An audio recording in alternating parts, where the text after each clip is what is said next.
대한민국 5천만 명 중 약 600만 명. 이 사람들의 족보에는 공통으로 한 줄의 문장이 적혀 있습니다. 김해 김씨와 김해 허씨는 서로 혼인하지 않는다. 어릴 적 어른들에게 한 번쯤 들어보셨을 겁니다. 야, 우리는 김해 김씨니까 허씨하고는 혼인 안 한다. 그때는 왜 그런지 제대로 설명해주는 사람도 없었죠. 그냥 옛날부터 내려오는 거다라는 말 한마디로 끝났습니다. 하지만 이 한 줄의 금기는 단순한 집안 규칙이 아닙니다. 나라가 지도에서 사라진 뒤에도 천년 넘게 지켜온 마지막 자존심이고, 당신이 이상하리만치 고개를 못 숙이고 손해를 보면서도 버텨버리는 이유가 되는 피 속의 명령입니다. 김해 김씨, 그리고 김해 허씨. 오늘 이야기는 이 두 성씨가 어떻게 철의 왕국에서 태어나 망한 뒤에도 끝까지 이름을 놓지 않고 버텼는지에 대한 기록입니다. 혹시 지금 이 영상을 보고 있는 당신이 그 후손이라면 지금부터 나오는 이야기는 남 얘기가 아닙니다. 당신 가슴속 깊은 곳에서 묵직하게 울릴 당신 자신의 족보입니다. 먼저 시간의 바늘을 삼국이 아직 완전히 자리 잡지 못했던 시절로 돌려보겠습니다. 한반도 남쪽 낙동강과 남해가 만나는 지점에 철과 바다를 무기로 삼은 작은 왕국이 있었습니다. 우리는 그 나라를 보통 가락국 혹은 가야라고 부릅니다. 이 나라는 농사만 짓던 나라가 아니었습니다. 땅속에서 솟아나는 철을 녹여 무기를 만들고 그 무기를 배에 실어 바다를 건너 다른 나라와 거래하던 말 그대로 철의 제국이었습니다. 주변에는 신라백제 같은 거대한 세력이 있었지만 가야는 끝까지 자기 방식대로 버티며 자신만의 문화와 기술을 지켜냈습니다. 그 중심에 전해지는 이야기 속에 왕 한 사람이 서 있습니다. 하늘이 내린 왕, 수로왕. 6개의 알 이야기, 금빛 상자 이야기, 여러 전설이 엇갈리지만 하나만은 분명합니다. 사람들은 그를 하늘이 골라 세운 왕으로 대했습니다.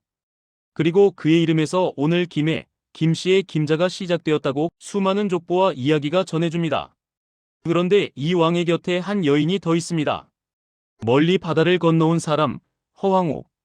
인도인지 아유타국인지 어느 나라 공주였는지 학자들마다 해석은 조금씩 다르지만 멀고 낯선 땅에서 바다를 건너왔다는 점만큼은 모두가 인정하는 사실입니다. 생각해 보십시오. 지금도 해외로 시집 간다는 건 큰 결심입니다. 하물며 2000년 전 배 하나에 목숨을 싣고 얼굴도 모르는 왕을 만나러 오는 결정은 어떤 마음이 아니고서는 불가능했을 겁니다. 젊은 나이에 전혀 다른 언어, 다른 문화, 다른 신을 섬기는 나라에 들어와 그곳의 왕비가 된 사람. 김해 허씨는 바로 그 허황옥의 이름을 그대로 성으로 이어받은 후손입니다. 왕비는 죽기 전에 한 가지를 부탁했다고 전해집니다. 내 고향의 성이 이 땅에서 사라지지 않게 해달라.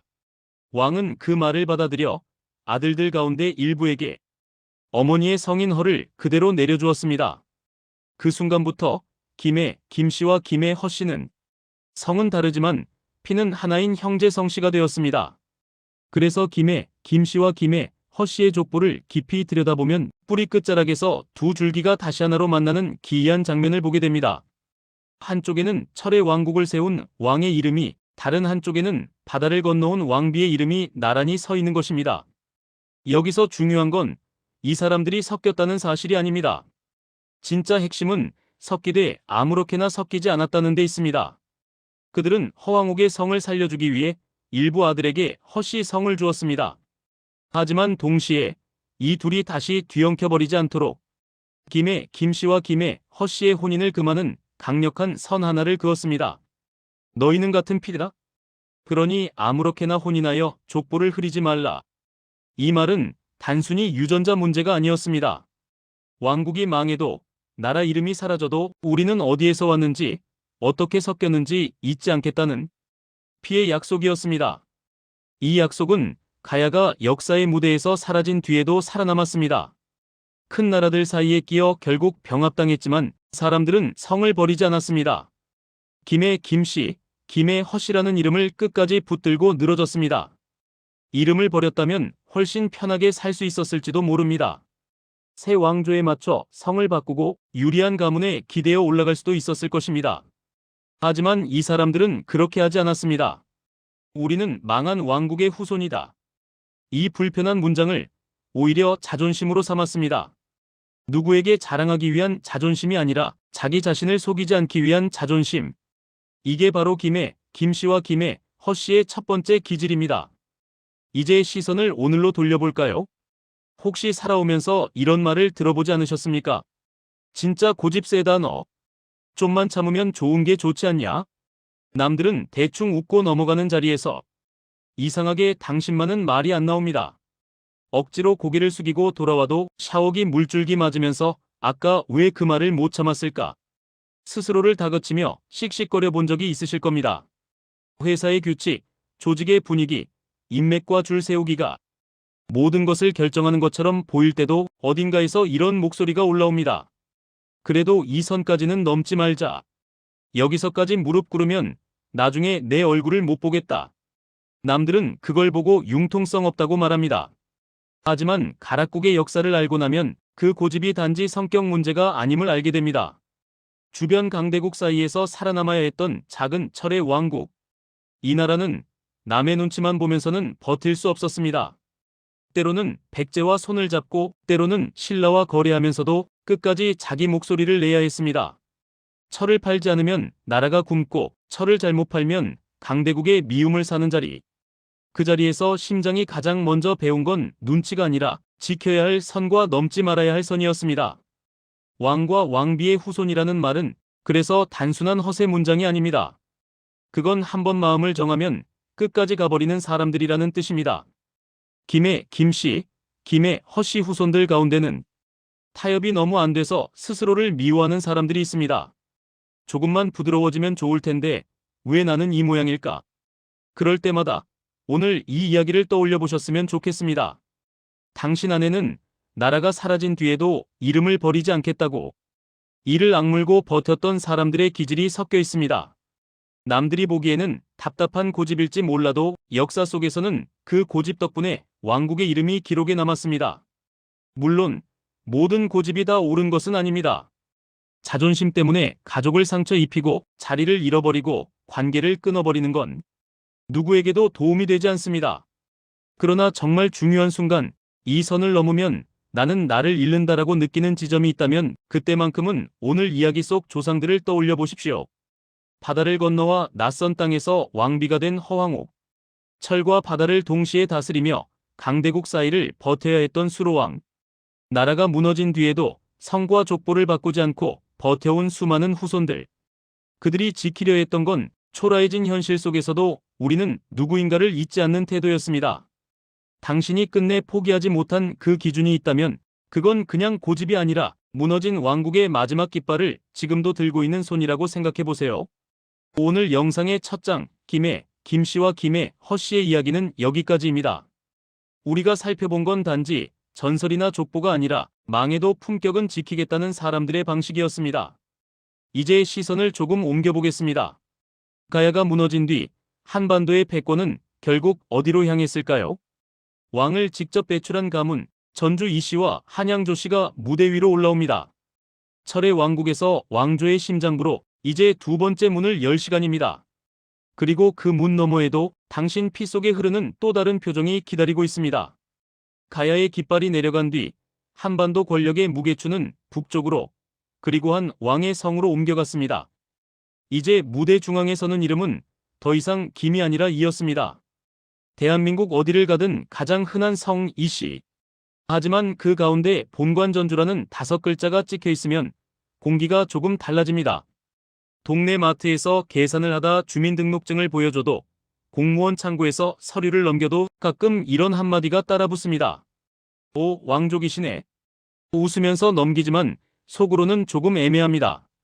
진짜 왕족처럼 살고 있는 것도 아닌데 괜히 그 말이 부담스럽기도 하고 한편으로는 뭔가 뿌듯한 기분도 들지요. 오늘 두 번째 장은 바로 그 기분, 전주 이씨와 한양 조씨가 함께 만들어낸 권력의 심장부의 공기에 대한 이야기입니다. 가야의 피가 버티는 자존심이었다면 이 두 성씨의 피에는 판단과 책임의 무게가 스며 있습니다. 조선은 한 사람의 결단에서 시작됩니다. 고려 말 북방에서 말을 달리며 나라를 지키던 장수 이성계. 그는 여러 전투에서 공을 세우며 영웅으로 떠오르지만 결정적인 순간에 한번 칼을 거둡니다. 위화도에서 군사를 되돌린 그날 그는 이미 옛 왕조의 운명을 정리하고 있었습니다. 사람들은 말합니다. 조선이라는 새 왕조의 성은 그날 결정되었다고. 전주 이씨, 바로 그 이성계의 성과 본관을 이어받은 가문입니다. 전주 이씨를 이야기할 때 우리가 자꾸만 왕족이라는 단어에만 매달리는 건 이 가문의 진짜 무게를 절반만 보는 것입니다. 왕이 된다는 건 왕관을 쓰는다는 뜻이 아니라 나라 전체의 업보를 등에 짊어진다는 말과 같습니다. 태조, 태종, 세종, 성종. 조선에 이름난 군주들 대부분은 이 성을 달고 있었습니다. 그 사람들은 아침마다 거울 앞에 서며 오늘 내가 내리는 결정 하나가 수백만 백성의 밥과 목숨을 바꾼다는 사실을 알고 있었지요. 전주 이씨의 피를 물려받은 사람들 중에는 이상하게도 편하게 살자는 말을 잘 못하는 사람들이 있습니다. 마음만 먹으면 대충 묻어갈 수 있는 자리에서도 쓸데없이 기준을 들고 일어나는 경우가 많습니다. 직장에서 부장과 직원 사이에 끼어 있을 때 윗사람 편만 들면 내 앞길은 편해진다는 걸 머리로는 알면서도 마음이 쉽게 움직이지 않습니다. 내가 하는 말 한마디가 누군가의 월급과 삶을 바꿀 수 있다는 걸 어렴풋이 느끼기 때문입니다. 전주 이씨의 오래된 기억을 더듬어 보면 이 기질은 단순한 성격이 아니라 왕조의 생존 조건이었습니다. 조선 초기, 나라는 아직 불안정했고 새 왕조를 인정하지 않는 세력도 많았습니다. 이때 왕이 좋은 게 좋다며 눈치만 보고 살았다면 조선은 오래가지 못했을 것입니다. 때로는 과감하게 사람을 내치고 때로는 백성 편에 서기 위해 신하들과 맞붙어야 했습니다. 왕이 흔들리면 왕조 전체가 흔들립니다. 그래서 이 성씨의 피에는 누군가는 결정을 내려야 한다는 냉정한 각오가 섞여 있습니다. 이제 시선을 옆으로 돌려봅시다. 왕좌 한 걸음 옆 혹은 맞은편에 앉아있던 사람들. 한양 조씨입니다. 조선이라는 나라를 단단하게 만들었던 건 왕 한 사람의 재능이 아니라 여러 가문의 머리와 손이었습니다. 그 가운데 한양 조씨는 왕의 곁에서 가장 먼저 나라의 방향을 계산하던 사람들 중 하나였습니다. 세금을 어떻게 거둘 것인가, 토지를 어떻게 나눌 것인가, 전쟁을 할 것인지 물러날 것인지. 이 결정들은 모두 종이에 적힌 숫자에서 시작됩니다. 한양 조씨는 바로 그 숫자를 다루던 성씨였습니다. 고려 말에서 조선 초로 넘어가는 격변기, 이 가문 사람들 중에는 토지 제도를 손보고 백성들의 삶을 안정시키는 데 앞장선 인물들이 있습니다. 왕이 칼을 빼들기 전에 이렇게 하지 않으면 나라가 오래 못 갑니다라고 쓴소리를 먼저 꺼내놓던 사람들이었습니다. 이들의 기질은 한마디로 말하면 이렇습니다. 감정이 아니라 계산으로 버티는 사람들. 한양 조씨 후손들 중에는 이상하게도 머릿속에서 시뮬레이션을 몇 번이고 돌려보다가 결정을 늦게 내리는 사람들이 있습니다. 주변에서는 답답해합니다. 야, 그냥 느낌 오는 대로 해. 하지만 본인은 마음이 편하지 않습니다. 머릿속에서 숫자와 경우의 수가 자꾸 움직이기 때문입니다. 이렇게 하면 저 사람은 손해를 보고 저렇게 하면 전체가 무너진다. 왕 옆에서 나라의 흥망을 계산하던 사람들의 후손이라면 이런 버릇은 충분히 이해할 만한 유산입니다. 전주 이씨와 한양 조씨, 이 두 성씨의 공통점은 바로 여기에 있습니다. 하나는 최종 결제를 찍는 사람의 성씨이고 다른 하나는 결제 도장을 찍기 전에 끝까지 숫자와 결과를 따져보는 사람들의 성씨라는 점입니다. 당신이 만약 이 두 성씨 가운데 하나라면 혹은 가족 중에 이 성씨를 가진 사람이 있다면 이제 그들의 고민이 조금 이해가 되실지도 모르겠습니다. 전주 이씨 사람들은 남들이 보기에는 편해 보이는 길을 스스로 걷지 못합니다. 그 길 끝에 서 있을 자신의 모습을 먼저 떠올리기 때문입니다.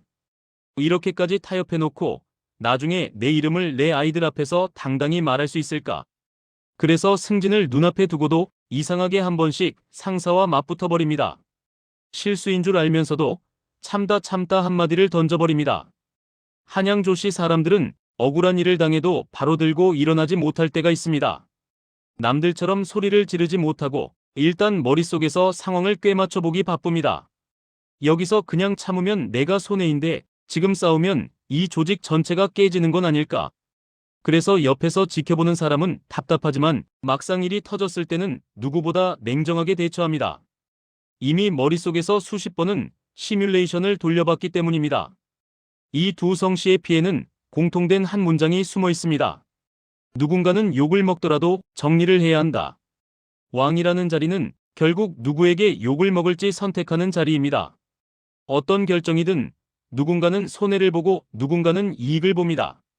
왕과 그 옆에 선 사람들은 늘 그 불편한 선택을 해야 했습니다. 현대의 직장에서, 가정에서 전주 이 씨와 한양조 씨 후손들이 겪는 갈등도 비슷합니다.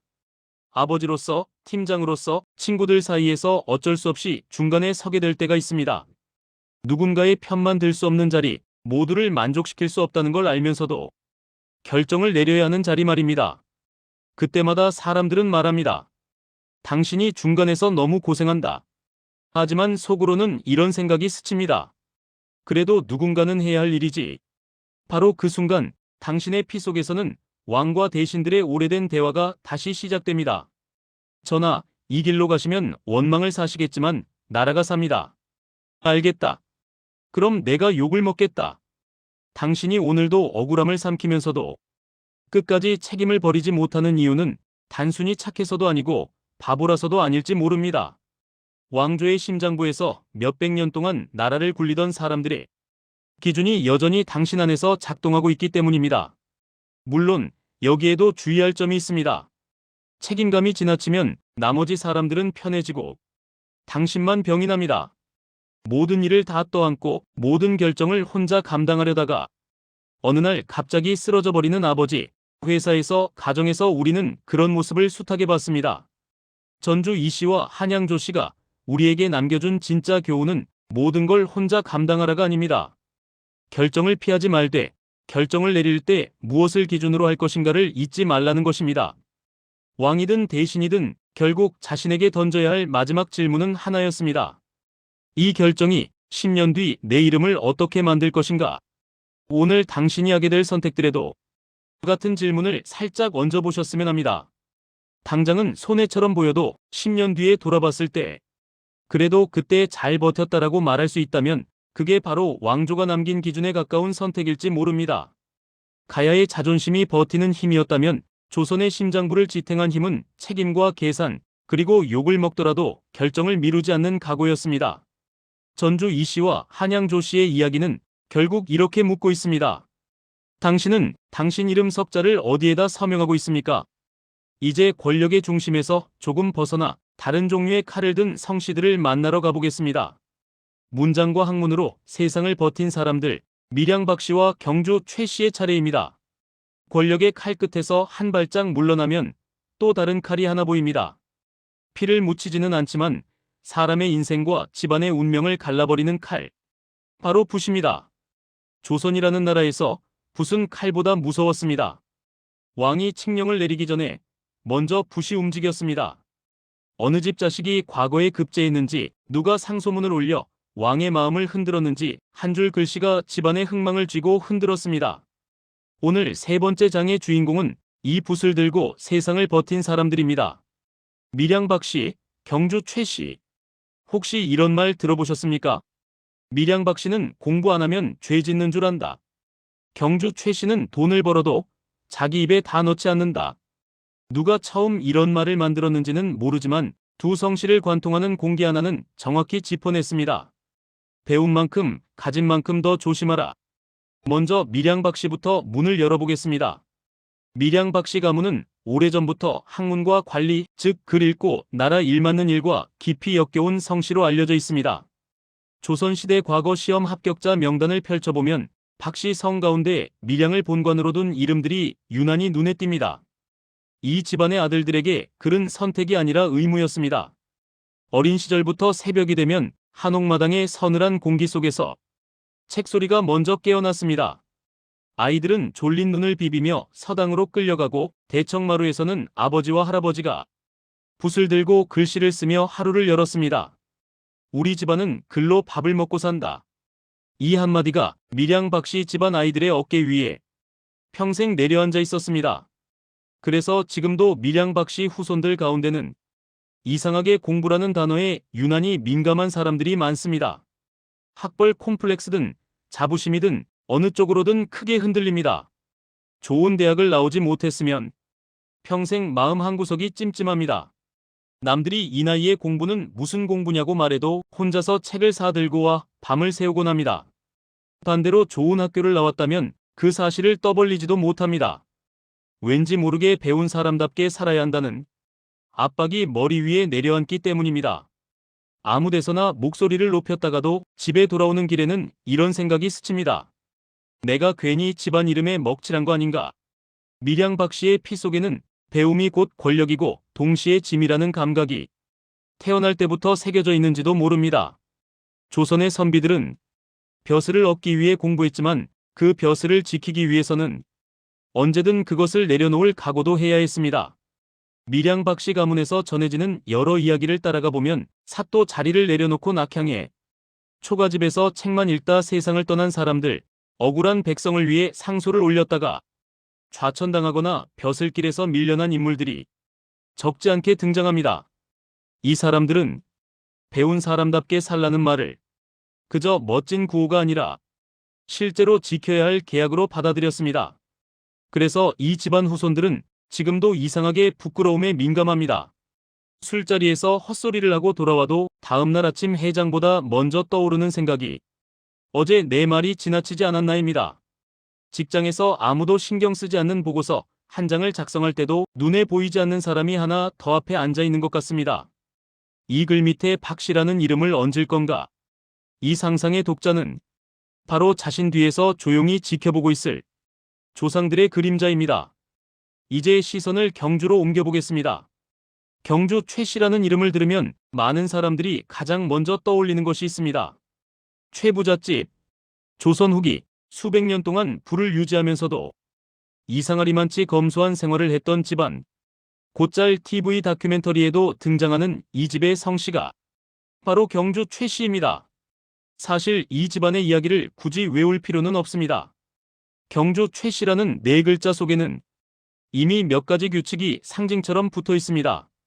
과거 급제는 집안에서 한 대에 한 명만, 만석 이상 재산은 쌓지 말 것, 흉년이 들면 곡간을 반드시 열 것. 실제 기록이 어떻게 남아있는지는 차치하고 사람들이 이 집안을 떠올릴 때 함께 떠오르는 기준입니다. 눈여겨봐야 할 지점은 이 규칙들이 모두 더 가지지 말라는 방향을 향하고 있다는 사실입니다. 경주 최 씨 가문은 돈을 많이 버는 것보다 돈을 어떻게 쓰고 남길 것인가를 먼저 고민한 집안이었습니다. 몇 대에 걸쳐 부를 모으면서도 그 부를 자기 식구들만 배불리는 데 쓰지 않고 굶주린 이웃을 살리고 동네의 기둥이 되는 데 사용했습니다. 오늘날 말로 하면 노블레스 오블리주, 힘있는 자의 책임을 몸으로 보여준 셈입니다. 그래서인지 경주 최 씨 후손들 가운데는 돈 문제에 있어 유난히 깐깐한 사람들이 많습니다. 남의 돈 빌리는 걸 창피해하고 자기 돈 쓰는 것도 쉽게 못합니다. 카드값 명세서를 펼쳐보면 엇박자 나는 심장이 먼저 두근거립니다. 이 정도 써도 되나? 이걸 아이들에게 어떻게 설명하지? 주변 사람들은 말합니다. 좀 누리고 살아라. 뭐 그렇게 죄 지은 사람처럼 사냐? 하지만 본인은 마음 깊은 곳에서 이 이상한 죄책감을 떼어낼 수가 없습니다. 경주 최 씨의 피 속에 새겨진 문장은 아마도 이런 것일 것입니다. 벌 수 있는 만큼 다 벌어도 된다. 하지만 써야 할 곳에 쓰지 않으면 그 돈은 집안의 무덤이 된다. 밀양 박 씨와 경주 최 씨, 이 두 성씨는 겉으로 보기에는 전혀 다른 길을 걷는 것처럼 보입니다. 하나는 글과 관직, 다른 하나는 상업과 재산. 하지만 이 둘을 하나의 흐름으로 묶어보면 재미있는 공통점이 보입니다. 배운 만큼, 가진 만큼 더 조심하라. 밀양 박 씨는 배운 사람의 부끄러움을 무기로 삼았습니다. 내가 이 정도 글을 읽었으면 이 정도는 하지 말아야지. 경주 최 씨는 부자의 두려움을 무기로 삼았습니다. 내가 이 정도 재산을 가졌으면 이 정도는 내놓아야지. 조선시대의 사람들은 이 두 집안을 보며 선비와 부자의 기준을 나란히 세웠습니다. 그 기준은 오늘 우리에게도 이어집니다. 혹시 당신이 밀양 박 씨, 경주 최 씨 후손이거나 이 집안 사람을 가까이 두고 살아본 적이 있다면 아마 이런 장면을 떠올릴 수 있을 겁니다. 평생 크게 벌지도 못했는데 막상 누리자고 하면 몸이 굳어버리는 아버지. 자식들 주려고 모아둔 돈을 결국 남 돕는데 먼저 꺼내 쓰는 어머니. 우리는 그렇게 배웠다. 이 한마디에 설명되지 않는 수많은 선택들이 담겨 있습니다. 당신이 살면서 느끼는 이상한 불편함도 이와 비슷할 수 있습니다. 남들은 다들 인생 한 번뿐인데 좀 즐기면서 살아야지라고 말할 때 당신은 어쩐지 그 말이 마음에 바로 들어오지 않습니다.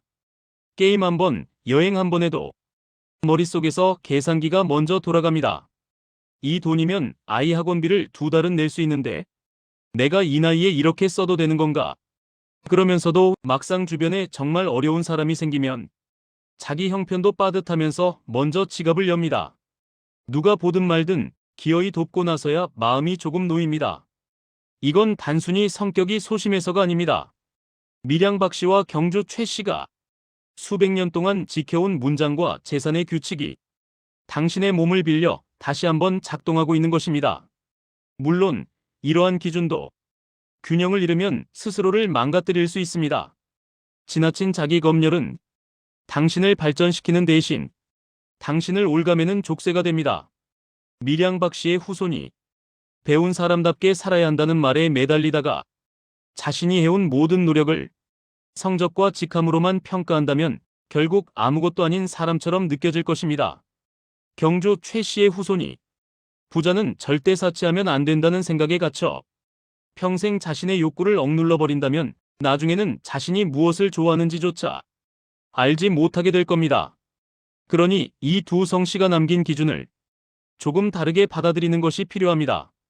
배운 만큼 더 조심하라는 말은 실수하지 말라는 압박이 아니라 배운 만큼 더 넓게 보라는 초대일 수도 있습니다. 돈을 더 가지려고만 하지 말라는 말은 부자가 되지 말라가 아니라 당신이 가진 힘을 어디에 쓸지 스스로 선택하라는 요구일 수도 있습니다. 오늘 하루 당신이 보고 있는 책 한 권과 지갑 속에 들어있는 돈 몇 장을 떠올려 보십시오. 그리고 스스로에게 이렇게 물어보면 어떨까요? 지금 내가 가진 이만큼의 지식과 이만큼의 돈을 조금이라도 누군가에게 도움이 되게 쓰려면 나는 오늘 무엇을 해야 할까? 크게 거창한 것이 필요하지는 않습니다. 퇴근길에 짜증을 삼키고 집에 들어가기 전에 한번 숨을 고르는 것, 아이의 질문에 핸드폰 화면을 내려놓고 10줄이라도 제대로 대답해 주는 것, 오늘 하루 만난 사람에게 조금 더 정직한 선택을 하는 것, 밀양 박 씨와 경주 최 씨의 기준을 오늘 우리의 일상에 옮겨 놓으면 그건 거창한 영웅담이 아니라 아주 작은 습관의 차이로 나타납니다.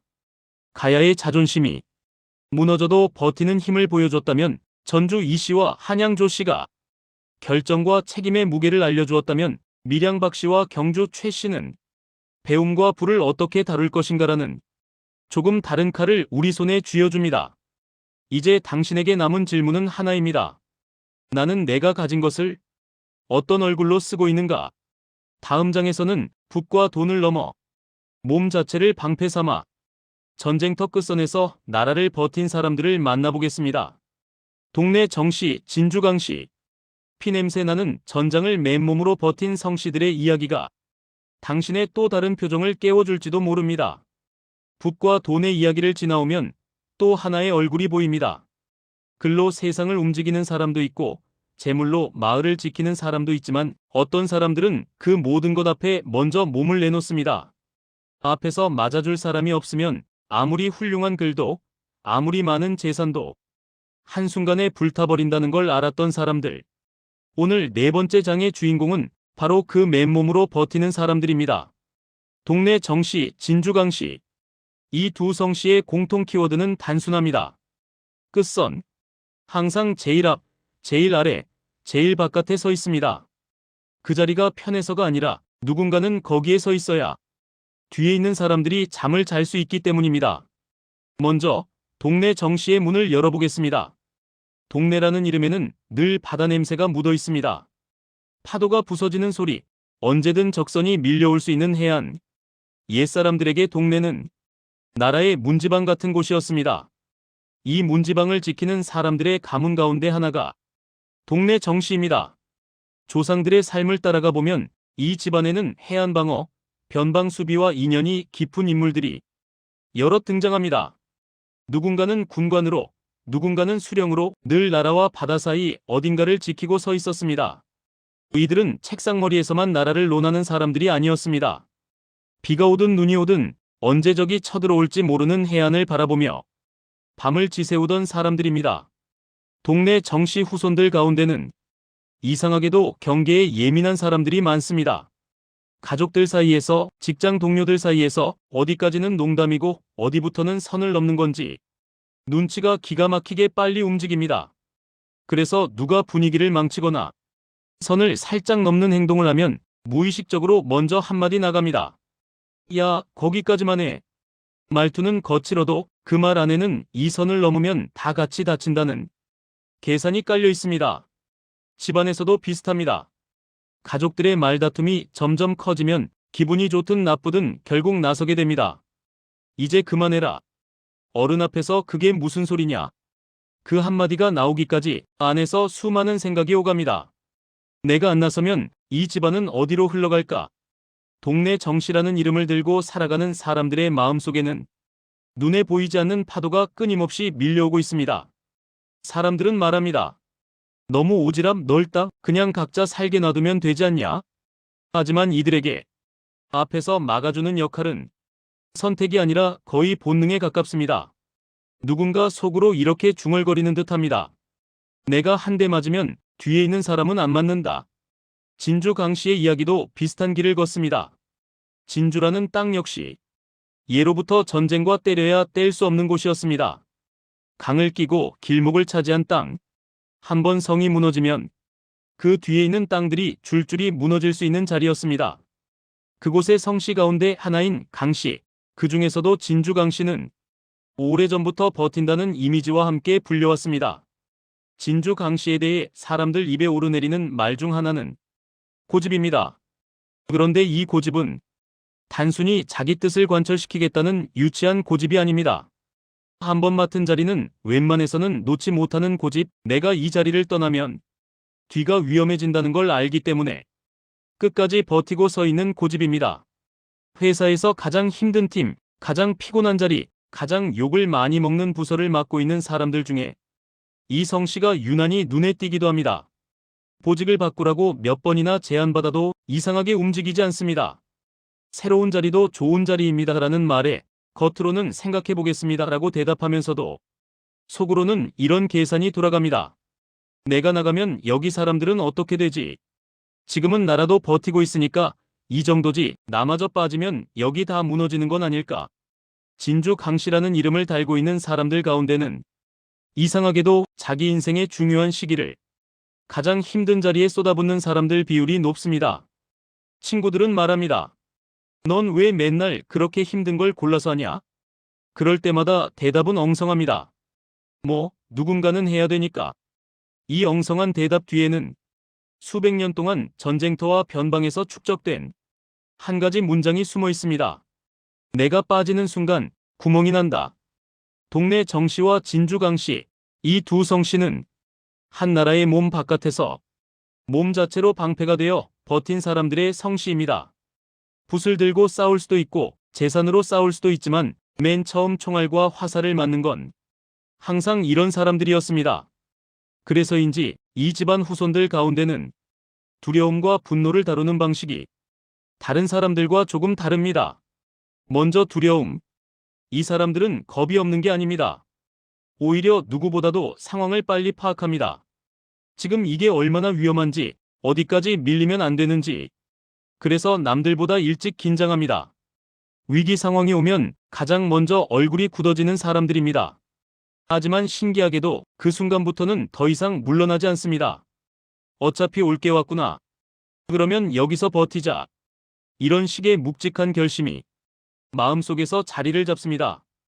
분노도 마찬가지입니다. 일상에서는 웬만해서는 화를 내지 않으려 합니다. 주변에서 화 좀 내라고 할 정도로 참고 넘어가는 경우도 많습니다. 하지만 절대로 건드려서는 안 되는 선이 있습니다. 누군가 그 선을 넘어버린 순간 이 사람들은 한 번에 폭발합니다. 평소에는 웃으며 넘기던 사람이 갑자기 얼굴이 돌처럼 굳어지고 한 번 결심하면 돌이키지 않습니다. 여기서까지 참으면 그 다음에는 아무도 우리를 존중하지 않는다. 이 한마디가 가슴속을 꽉 채워버립니다. 그래서인지 동네 정씨와 진주 강씨 후손들 가운데는 인생에서 몇 번의 결정적인 싸움을 치른 사람들이 많습니다. 직장에서 상사의 부당한 지시를 끝내 거부했다가 자리에서 밀려난 경험, 가족 안에서 모두가 눈 감은 문제를 혼자 들춰내고 깨끗이 정리하려다 한동안 미운털이 박혔던 기억 친구들 사이에서 다투기 싫어 늘 중재자 역할만 하다가 딱 한 번 이건 아니다라며 손을 떼고 떠나버린 경험. 그 싸움의 결과가 항상 이기는 방향은 아닙니다. 오히려 당장만 놓고 보면 지는 경우가 더 많을지도 모릅니다. 그럼에도 불구하고 이 사람들은 그 싸움을 후회하지 않습니다. 시간이 지나도 마음속에 남는 건 억울함이 아니라 그래도 그때 내가 나 자신을 버리진 않았다는 묵묵한 안도감입니다. 동네 정씨와 진주 강씨가 우리에게 남긴 유산은 용맹이나 무용담이 아닙니다. 진짜 유산은 어디까지 물러설 것인가에 대한 기준입니다. 우리는 살면서 수많은 타협을 합니다. 이 정도는 이해해주자, 저 정도는 그냥 넘기자. 그 타협들 가운데에는 분명 현명한 타협도 있습니다. 하지만 어떤 타협은 우리 자신을 조금씩 안에서부터 깎아먹습니다. 동네 정씨와 진주 강씨의 피 속에는 이 두 가지를 구분하려는 예민한 촉수가 들어있습니다. 여기까지는 참아도 된다. 하지만 이걸 넘어서면 우리는 우리 자신이 아니다. 오늘 당신이 부당한 일을 당하면서도 억지로 이해하려 들다가 도무지 속이 풀리지 않는다면 혹시 이미 그 선을 넘어서 버린 건 아닌지 한 번쯤 자신에게 되물어 볼 필요가 있습니다. 내가 지금 지키려고 하는 건 내 자존심인가? 아니면 우리 모두의 최소한의 안전선인가? 앞에서 맞아주는 사람의 피를 가진 이들에게 이 질문은 특히 더 중요합니다. 모든 싸움을 다 떠안으라는 말이 아닙니다. 모든 폭력을 몸으로 대신 맞으라는 말도 아닙니다. 오히려 반대입니다. 이 성씨들이 남긴 진짜 메시지는 싸워야 할 때와 물러나야 할 때를 정확히 구분하라는 것입니다. 싸워야 할 때 입을 다물고 등을 돌려버리면 나중에는 자신을 존중할 수 없게 됩니다. 반대로 싸우지 않아도 될 때까지 모든 것을 전쟁으로 만들어버리면 결국 남는 건 폐허뿐입니다. 동네 정씨와 진주 강씨의 삶을 들여다보면 진짜 용기는 칼을 휘두를 때가 아니라 칼을 칼집에 넣고 마지막 선만 지키고 서 있을 때 빛났습니다. 오늘 당신에게도 지켜야 할 자리가 하나쯤 있을 겁니다. 회사에서, 가정에서 혹은 당신 자신의 마음속에서 모두가 등을 돌릴 때 마지막까지 남아주는 사람, 그 사람이 바로 이 두 성씨가 우리에게 보여준 얼굴입니다. 가야의 자존심이 무너져도 버티는 힘이었다면, 전주 이씨와 한양조 씨가 결정과 책임의 무게를 알려주었다면, 밀양 박씨와 경주 최씨가 배움과 부를 어떻게 다뤄야 하는지 기준을 세워주었다면, 동네 정씨와 진주 강씨는 몸으로 버티는 사람의 뚝심과 여기까지만 물러나겠다는 선을 남겨주었습니다. 그리고 이제 이 선을 종이 위로 옮겨 권력의 한가운데에 던진 성씨들이 등장합니다. 칼 대신 붓으로, 창 대신 말 한 줄로 부당한 권력에 칼끝을 겨눈 사람들. 파평 윤씨, 인동장씨. 다음 장에서는 이 두 성씨가 어떻게 자신의 자리와 목숨을 걸고 아니오라는 한마디를 지켜냈는지, 그리고 그 고집이 오늘 우리에게 어떤 용기를 건네고 있는지 천천히 따라가 보겠습니다. 칼과 창을 들고 앞에서 막아주는 사람들이 있었다면 그 뒤에는 또 다른 종류의 칼을 쥔 사람들이 있었습니다. 손에 피를 묻히지는 않지만 그들이 한번 휘두른 칼은 왕의 마음을 가르고 권력의 길을 꺾고 때로는 자기 목숨을 잘라냈습니다. 종이에 적힌 네 글자 아니오. 오늘 5번째 장의 주인공은 바로 그 아니오를 들고 권력 앞에 선 사람들입니다. 파평 윤씨, 인동장씨. 앞장에서 우리는 몸으로 끝선을 지키는 성씨들을 봤습니다. 동네 정씨, 진주강씨. 내가 한 대 맞으면 뒤에 있는 사람은 안 맞는다. 이들이라면 그렇게 말했을 겁니다. 이제 무대는 조금 안쪽으로 들어옵니다. 더 이상 전쟁터는 아닙니다. 대신 조정입니다.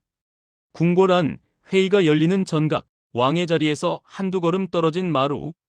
여기에서는 칼이 아니라 붓이 움직입니다. 갑옷 대신 관복, 함성 대신 정적, 창 대신 글줄이 오르내립니다. 이 조용한 전장에서 가장 위험한 말은 이 한마디였습니다. 전하, 그건 옳지 않습니다. 먼저 파평 윤씨 이야기를 열어보겠습니다. 파평 윤씨는 조선시대의 학자와 관리, 즉 붓을 들고 나라 일에 참여한 인물을 수없이 배출한 성씨로 알려져 있습니다.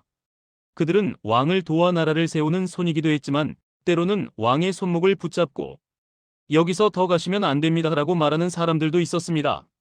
생각해 보십시오. 왕 앞에서 싫습니다라고 말하는 게 얼마나 어려운 일인가. 오늘날 회사에서 사장에게 이건 회사에 도움이 안 됩니다라고 정면으로 이야기하는 것도 힘들어 우리는 회의실 문 앞에서 몇 번이고 말을 삼킵니다.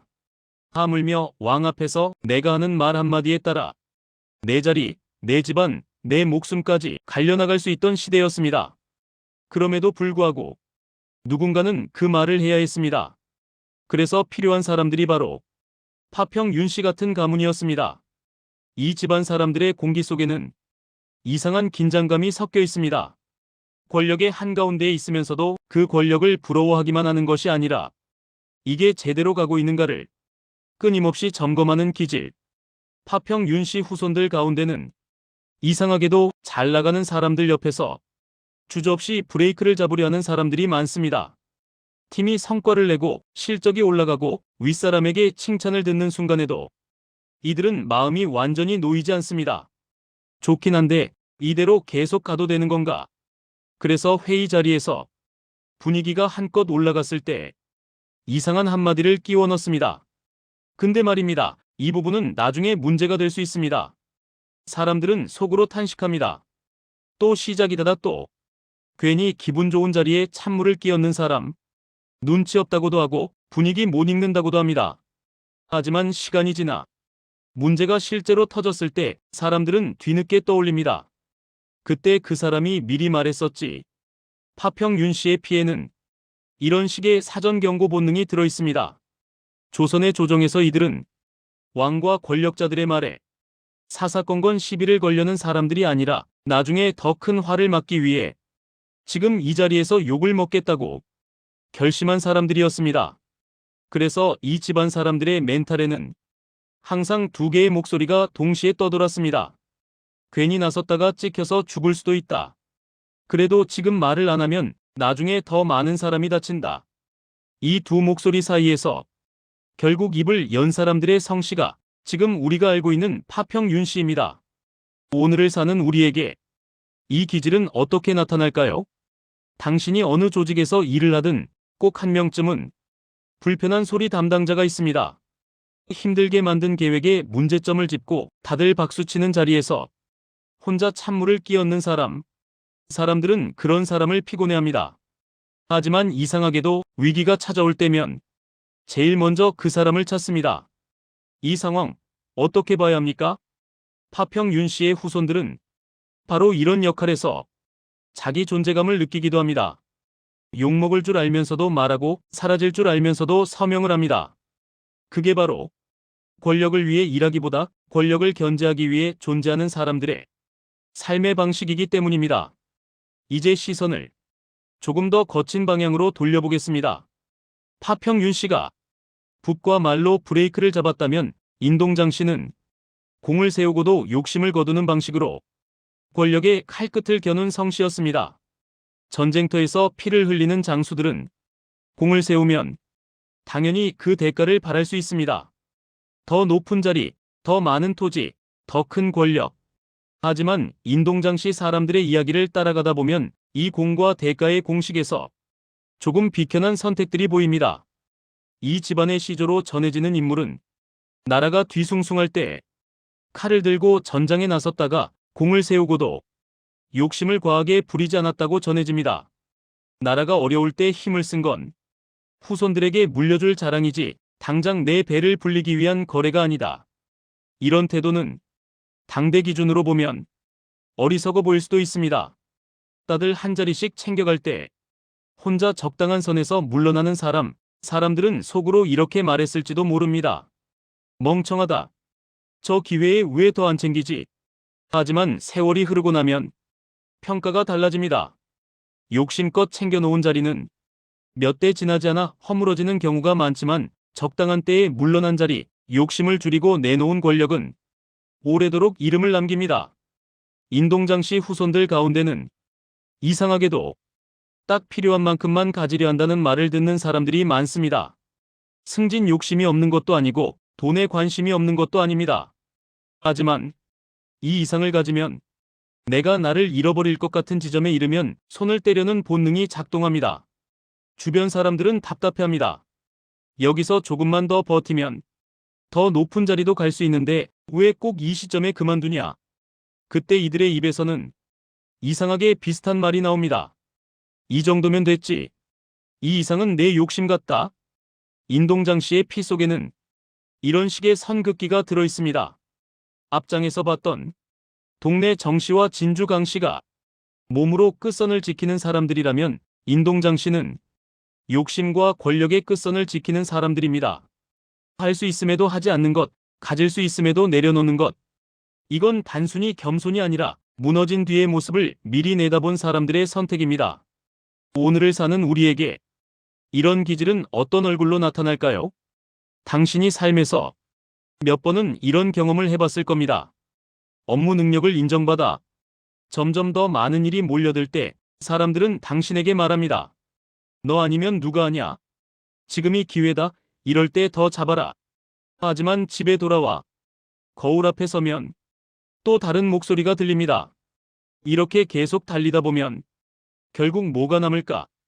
내 몸, 내 가족, 내 이름 가운데 무엇부터 무너지게 될까?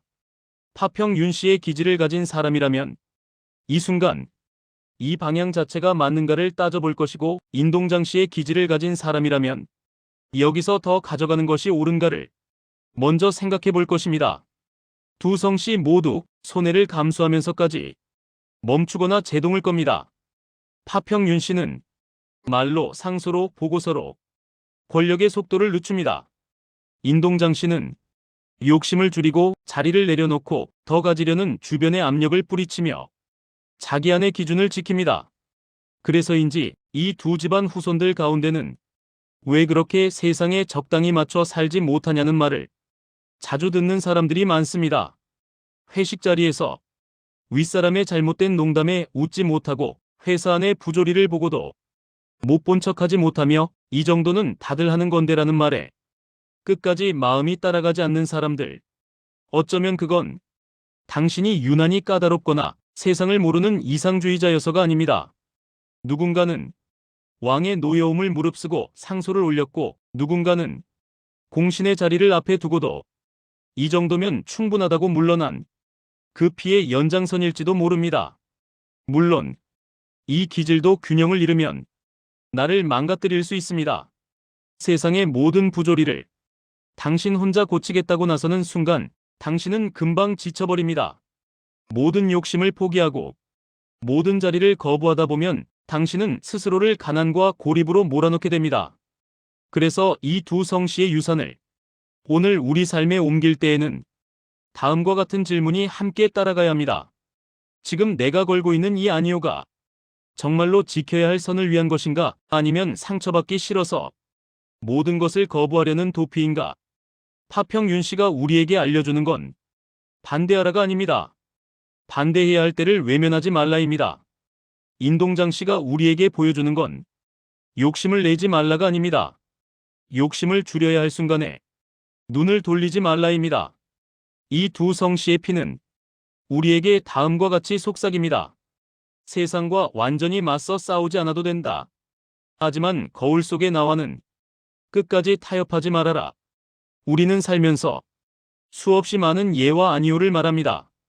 그 가운데에는 습관처럼 나오는 대답도 있고 억지 웃음으로 덮어버리는 대답도 있습니다.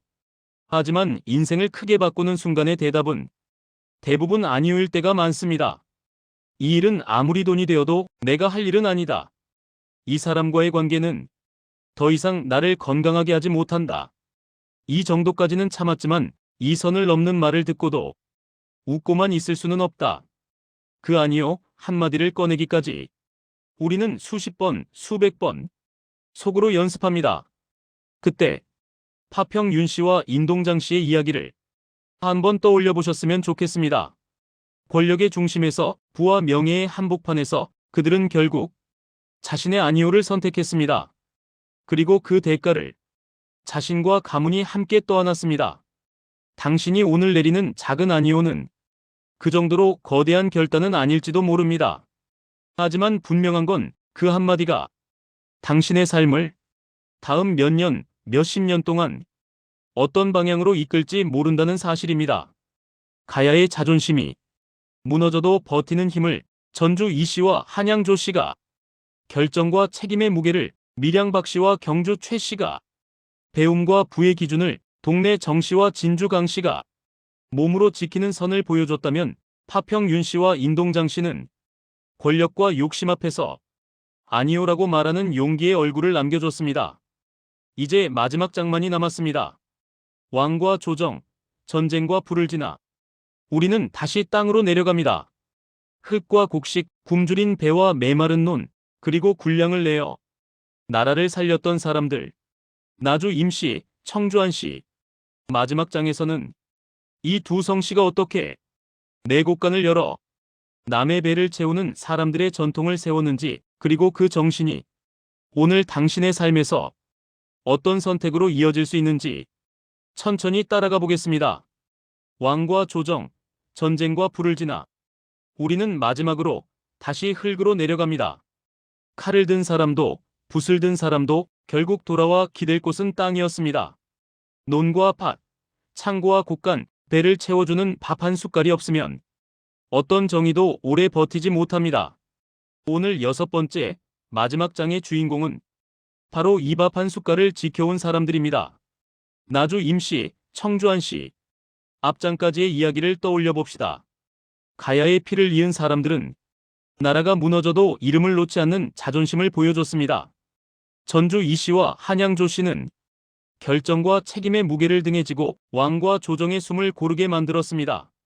밀양 박 씨와 경주 최 씨는 배움과 부를 어떻게 써야 하는지에 대한 기준을 세웠고, 동네 정 씨와 진주 강 씨는 몸으로 끝선을 지키며 여기까지라는 마지막 방어선을 만들어냈습니다. 파평 윤 씨와 인동장 씨는 권력과 욕심 앞에서 아니오라는 한마디를 지켜내며 자기 안의 거울을 깨지 않으려 했습니다. 그리고 이제 이 모든 결정과 싸움을 실제로 가능하게 만든 사람들이 나옵니다. 문을 잠그는 게 아니라 내곡간 문을 먼저 여는 사람들. 먼저 나주 임씨부터 문을 열어보겠습니다. 나주. 풍요로운 호남 들판의 심장 같은 땅. 강과 들이 만나고 벼 이삭이 고개를 숙이는 계절이면 하늘과 땅의 경계가 흐릿해지는 곳입니다. 이 지역의 임씨 가문은 오래전부터 땅과 곡식, 백성들의 밥과 깊은 인연을 맺어온 성씨로 전해집니다. 조선시대 나주 일대의 수령과 향리, 곡물 유통과 세금, 곡간과 물길을 관리하던 사람들 사이에서 나주 임씨의 이름은 자주 등장합니다. 이들의 삶은 전쟁터 한복판도 아니고 왕의 옆자리도 아니었습니다. 그 대신 백성들과 권력의 사이, 논과 조정의 사이를 오가며 두 얼굴의 눈치를 동시에 봐야 했습니다. 위에서는 말합니다. 고가를 올려 세금을 더 걷어야겠다. 아래에서는 웁니다. 벼 이삭이 고개도 못 들었는데 어떻게 더 내놓으라십니까? 그 사이에서 나주 임씨 같은 사람들은 밤마다 잠을 설쳤습니다. 한쪽으로 기우면 나라의 곳간이 비고 다른 쪽으로 기우면 백성의 밥상이 비었습니다. 어느 쪽을 살릴 것인가? 이 집안 후손들 가운데는 이상하게도 사이에서 고민하는 사람들이 많습니다. 회사에서도 가정에서도 항상 두 편 사이에 서 있습니다. 사장과 직원, 부모와 자식, 돈과 사람. 어느 한쪽 편만 들면 마음이 편해질 텐데 이상하게도 두 편 모두를 본 뒤 가장 덜 망가지는 길을 찾으려 합니다. 그래서 주변 사람들은 이렇게 말합니다. 너는 왜 꼭 중간에 끼어서 고생을 사서 하냐? 하지만 정작 본인은 한쪽으로 확 기울어버리는 게 더 두렵습니다. 내가 조금 더 덜 먹고 조금 더 덜 가지면 둘 다 무너지지는 않겠지. 이런 식으로 자기 몫을 줄이는 결정을 당연하다는 듯이 해버립니다. 나주 임씨의 피엔 이런 문장이 숨어 있을지도 모릅니다. 나는 많이 가지는 사람이 아니라 많이 흘러가게 만드는 사람이다. 벼 수확이 좋은 해에는 곳간에 곡식이 넘쳐납니다. 이때 누군가는 값을 올려 한 몫 잡을 생각을 합니다. 하지만 또 누군가는 이 순간을 곡식을 내보낼 타이밍이라고 봅니다. 흉년이 오기 전, 물가가 치솟기 전 미리미리 곡식을 풀어 사람들의 삶을 안정시키는 것. 이건 장사꾼의 계산만으로는 해내기 어려운 결정입니다.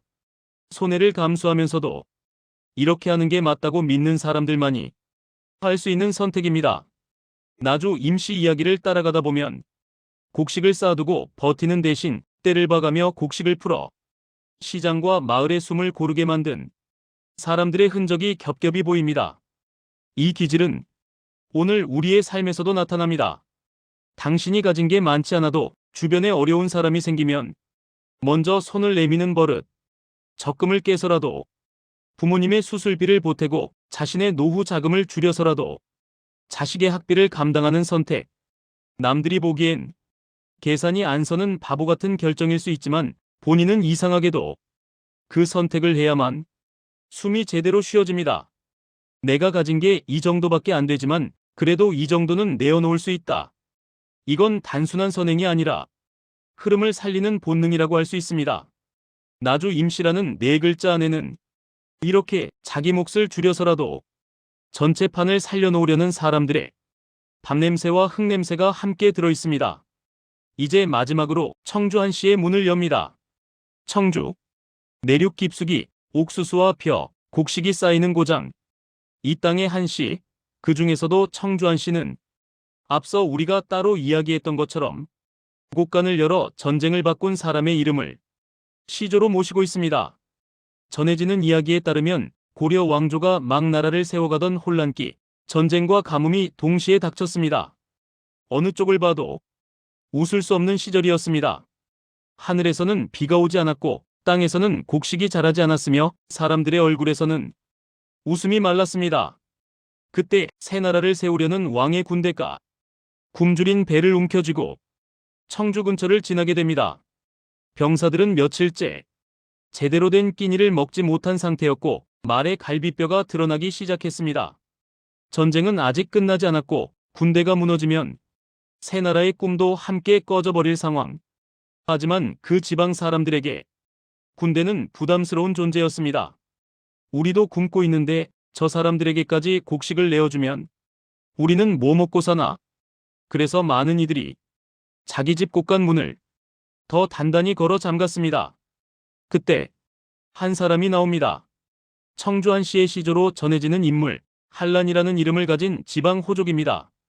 그는 고민했습니다. 창고 문을 계속 잠가두면 우리 집안은 이 해를 넘길 수 있을지 모른다. 하지만 이 군대가 여기서 무너지면 이 나라는 앞으로 무엇을 보고 버틸 것인가? 밤새도록 창고 앞을 서성이던 그는 결국 결정을 내립니다. 문을 열자 그날 한란이 내어놓았다고 전해지는 곡식은 한 집안이 쌓아둘 수 있는 양을 훌쩍 넘었습니다. 군대가 배불리 먹을 만큼 창고를 열어 젖히자 주변 사람들은 혀를 찼습니다. 저 사람은 미쳤다. 이 와중에 왜 자기 곳간을 비우지? 하지만 그 결정 덕분에 굶어 쓰러지기 직전이던 군대는 다시 일어섰고 전쟁의 흐름은 바뀌었다고 전해집니다. 왕은 나중에 그 공을 기억하고 한란을 높이 칭찬했습니다. 사람들은 이렇게 말했습니다. 한씨 집안은 자기 배보다 나라 배를 먼저 채운 집안이다. 청주 한씨는 바로 그 한란의 피를 오늘까지 이어받은 성씨입니다. 이 이야기는 단순한 영웅담이 아닙니다. 여기에는 한 가지 냉정한 계산이 숨어 있습니다. 모두가 문을 잠글 때 누군가는 문을 열어야 판 전체가 무너지지 않는다. 나주 임씨가 흐름을 살리는 사람이라면 청주한 씨는 위기의 순간에 내가 먼저 문을 여는 사람입니다. 오늘을 사는 청주한 씨 후손들의 삶에서도 이 기질은 자주 모습을 드러냅니다. 회사에서 위기가 찾아왔을 때 대부분은 조용히 숨습니다. 이번 일만 지나가면 괜찮아지겠지. 하지만 어떤 사람은 도망가기보다 한가운데로 들어갑니다. 힘든 프로젝트를 자원에서 맡고 아무도 떠안지 않으려는 일을 스스로 들고 나갑니다. 겉으로는 이렇게 말합니다. 어차피 누군가는 해야 할 일입니다. 하지만 속으로는 조용히 이런 생각을 하고 있을지 모릅니다. 여기서 내가 한번 문을 열어두면 뒤에 오는 사람들은 조금 덜 힘들겠지. 가정에서도 비슷합니다. 어려운 시기가 찾아오면 많은 가족들은 각자 사정이 있다며 서로에게 기대지 못합니다. 하지만 어느 집에서는 한 사람이 먼저 말합니다. 나부터 줄일게. 자기 식비를 줄이고 자기 취미를 포기하며 가족의 빚부터 갚아나가는 사람. 나주 임씨와 청주한 씨의 피를 이은 사람들은 이렇게 누가 시키지 않아도 자기 곳간부터 비워 누군가의 배를 채웁니다. 물론 이런 삶은 너무 자주 반복되면 자기 자신을 고갈시키는 길이 되기도 합니다. 남을 위해서만 살다가 정작 자신은 아무것도 남지 않는 인생. 우리는 그런 사람들의 쓸쓸한 뒷모습을 여러 번 봐왔습니다. 그래서 이 두 성씨의 유산을 오늘 우리가 받아들일 때에는 한 가지를 꼭 기억해야 합니다. 곳간을 여는 것과 자신을 버리는 것은 다르다. 나주 임씨와 청주한 씨의 조상들이 곳간을 열 수 있었던 건 그들이 바보여서가 아닙니다. 오히려 판 전체를 보고 있었기 때문입니다. 지금 이 곡식을 쌓아두면 우리는 한 해를 버티겠지만 이 군대가 무너지면 앞으로의 수십 년이 무너진다. 지금 이 벼 가격을 올리면 우리는 당장은 이익을 보겠지만 백성들이 쓰러지면 이 땅 전체가 황폐해진다. 그들은 나만 살겠다가 아니라 함께 살자를 택했습니다. 오늘 당신이 누군가를 위해 시간과 돈과 에너지를 내어놓을 때에도 이 질문을 함께 붙잡아야 합니다. 지금 내가 여는 이 문이 나와 우리가 함께 살기 위한 문인가? 아니면 모두를 망치면서 나만 착한 사람으로 남기 위한 문인가? 진짜 헌신은 자기 파괴가 아닙니다. 진짜 책임은 자기 희생만 강요하는 게 아닙니다. 나주 임씨와 청주한 씨의 이야기는 우리에게 이렇게 말합니다. 내가 가진 것을 내어놓되 그 선택이 앞으로의 삶을 더 건강하게 만들 수 있도록 머리와 가슴을 함께 써라.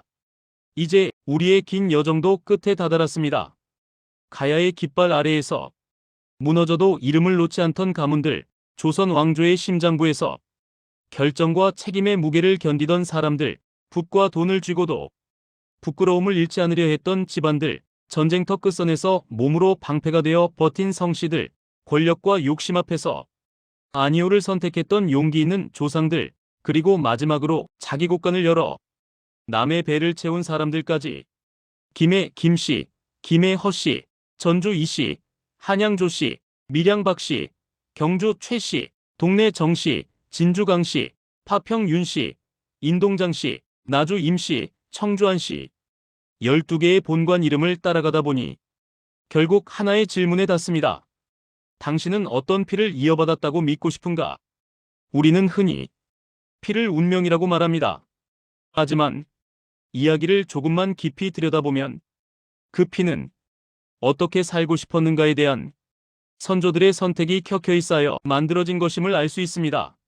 무너져도 버티겠다. 욕을 먹더라도 결정을 피하지 않겠다. 배운 만큼 더 조심하겠다. 가진 만큼 더 나누겠다. 권력 앞에서 아니오라고 말하겠다. 내 곳간을 먼저 열겠다. 이 선택들의 결과가 지금 당신의 성씨와 본관이라는 이름으로 손에 쥐어져 있는 것입니다. 그러니 당신이 어떤 피를 이어받았는지는 이미 절반쯤 결정되어 있을지 모릅니다. 하지만 그 피를 어떤 얼굴로 드러낼지는 여전히 당신 손에 달려 있습니다. 오늘 하루 당신이 하는 선택 한 가지가 앞으로 태어날 후손들에게는 우리 집안은 원래 이런 집안이다라는 한 줄 이야기로 남을 것입니다. 그 이야기가 부끄러운 변명이 될지 조용한 자부심이 될지는 지금 이 순간 당신이 어떤 태도로 살아가느냐에 달려 있습니다. 이 긴 이야기를 끝까지 들어준 당신께 조용히 이렇게 말해주고 싶습니다. 당신 몸속에는 이미 수백 년을 버텨온 사람들의 피가 묵직하게 흐르고 있습니다. 가끔은 넘어져도 좋습니다. 잠시 주저앉아 울어도 괜찮습니다. 하지만 언젠가는 그 피에 걸맞는 한 걸음을 다시 내딛게 될 것이라는 사실만은 잊지 말아주셨으면 합니다. 그 한 걸음이 당신 가문의 다음 1000년을 여는 새로운 문이 될지도 모르니까요.